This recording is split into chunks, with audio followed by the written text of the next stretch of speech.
natambua thamani ya daktari, mchango wa daktari katika kuokoa maisha ya binadamu. Natambua thamani ya mfamasia katika kuokoa maisha ya mwanadamu. Natambua hizo thamani zao, natambua sana tena. Hata wewe pia nadhani unatambua thamani. Ni mara ngapi wagonjwa wametoka wakilalamika manyumbani kwao na kurudi wana furaha kutoka hospitali? Ni mara ngapi? Ni mara ngapi wagonjwa waliokuwa wamekata tamaa wamerejesha tumaini lao kutoka hospitalini, kuamka vitandani na kuelekea nyumbani kwao na kuendelea na majukumu yao? Ni mara ngapi? Ni mara ngapi watu wahanga wamekutana labda na janga, ameumia, amefanya nini, ameenda hospitalini na anarejeshewa hali yake vizuri kabisa? Ni mara ngapi? Kwa hiyo nitakuwa ni nani mimi nipinge hivi vitu?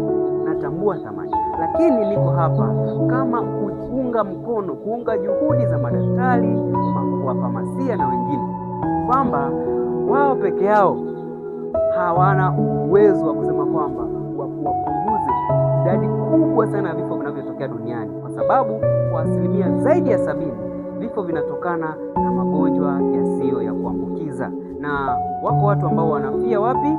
Hospitalini. Sasa niko hapa kwenda kuongeza juhudi za kuokoa maisha ya watu wanaoteseka duniani.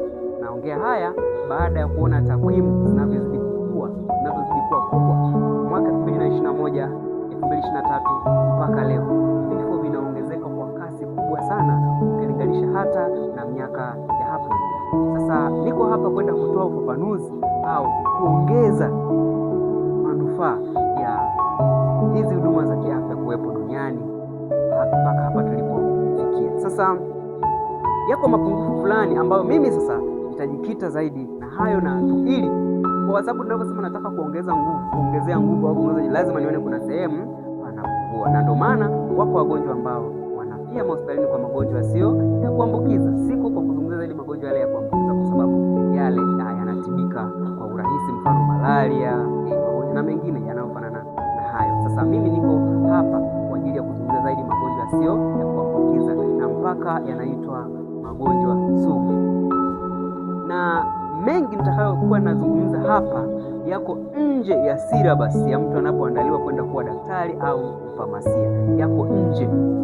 Kwa hiyo kuna maeneo utakuwa unakunja sura, unanishangaa imekuwaje hivyo, utarise, lakini mwisho wa siku habari njema ni kwamba tutaenda kuwa mstari mmoja, tutaenda kueleweshana vizuri zaidi. Sasa tukijaribu kuangalia kuna haya mambo kama 4 hivi nitayazungumzia ambayo inabidi yaongezewe. Sasa sio tukio la siku moja, ni mchakato mrefu, na ndio maana niko hapa kwa ajili ya kwenda kusaidiza zaidi hayo mambo yakae vizuri.